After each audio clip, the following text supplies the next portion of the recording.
Thank you very much, and good morning. I'm Steve Williams, the president of the Wildlife Management Institute, and I welcome you all to the 82nd North American Wildlife and Natural Resources Conference. I want to thank everybody for participating in this conference. We have a great attendance, and we especially want to thank our sponsors, the state agencies, federal agencies, the non-governmental organizations, business, industries, and all our exhibitors who help finance this wonderful event.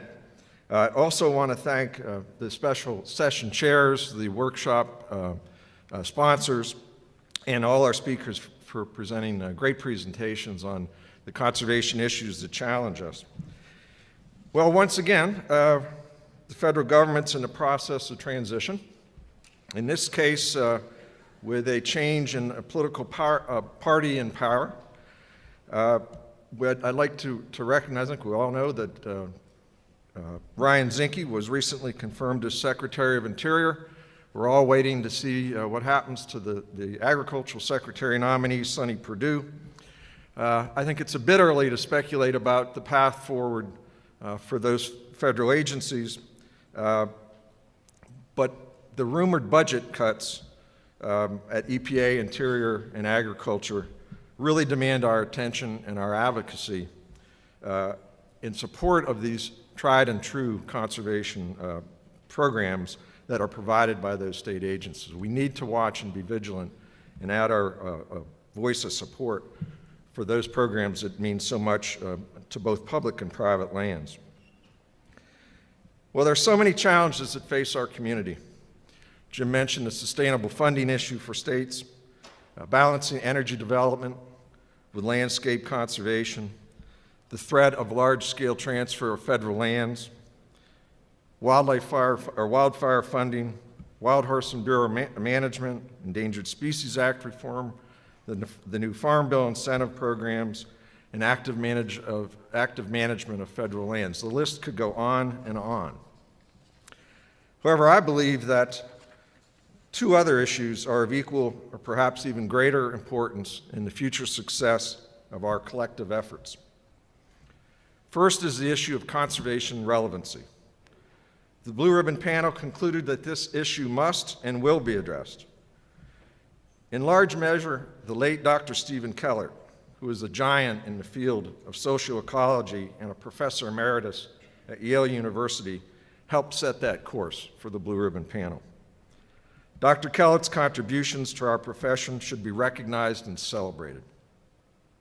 He authored more than 150 publications, most focused on the necessity of humans' connection with nature. Dr. Kellett cautioned us all, and I quote, "We must remain true to our biology, which is rooted in nature." He wrote, "If we stray too far from our inherited dependence on the natural world, we do so at our own peril." Recognizing the need to adapt to social change, agency efforts across the country have started to change the way we manage our public trust resources. The Wildlife Governance Principles workshops and presentations promise to transform how agencies serve the public. Efforts to incorporate human dimensions research into agency programs are slowly but steadily growing across the country. Marketing and social media efforts are increasing in an effort to better understand and reach out to the public.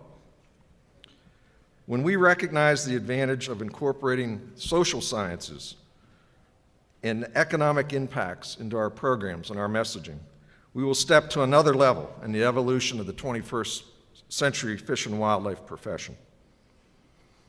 The second issue we must address is the strained relationship between federal conservation agencies and state fish and wildlife agencies. The tension and conflict between these two levels of government is nothing new, but at times it can be nearly paralyzing.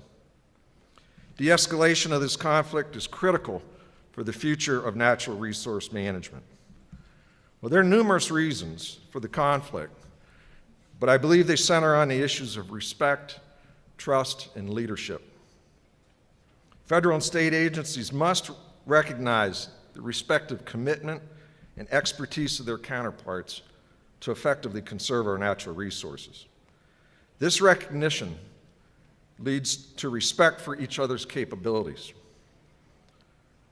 Building trust among partners may be a difficult endeavor, but is one that is essential for collaborative work. Trust is built by developing personal and professional relationships one-on-one at all levels of organizations. It takes time and a conscious effort to understand rather than to criticize. Finally, it will require leadership at both the state and federal levels to communicate the importance of cooperation and collaboration between and among the agencies. Leaders must never falter in their mission to strengthen the relationship between state and federal agencies. It must be job one. WMI is doing our best to contribute to conservation relevancy and leadership. We continue to serve on the Blue Ribbon Panel, and we are partners in the Wildlife Governance Principles effort. WMI has provided national leadership in the recruitment, retention, and reactivation of our nation's hunters and anglers. We are actively enhancing partnerships among state and federal agencies and the industries that support the wildlife restoration program. Our work in the Northeast, the Appalachians, and Great Lake regions are making habitat management relevant to private and industrial forest landowners. Our programmatic evaluations have focused in part on the necessity of public engagement, an engagement that makes programs relevant to our larger public audience. We are committed to serving the entire profession, state and federal agencies, NGOs, and the industries that support conservation efforts. This conference continues its commitment to the profession. We do our best to provide topical issues for discussion. The conference is again focused largely on the relevancy of conservation to the American public. Dave Case, our next presenter, will highlight the results of an unprecedented scientific survey of the American public with respect to their understanding and connection to nature. This work, carried out in conjunction with Dr. Kellert, is extremely important to all conference participants. It demonstrates Americans' connection to nature, regardless of their place of home and work, regardless of their gender, race, or ethnicity. I believe it will help us connect with a broader audience and guide our agency programs in the future. Tovar Cerulli will conclude the plenary session with a thoughtful examination of his transformational experience from an observer of nature to a participant in nature. His comments should broaden your horizon about whom you serve in your role as a fish and wildlife conservationist. In conclusion, I want to thank you all again for participating in the conference, and I thank you for your dedication to fish and wildlife conservation. Thank you.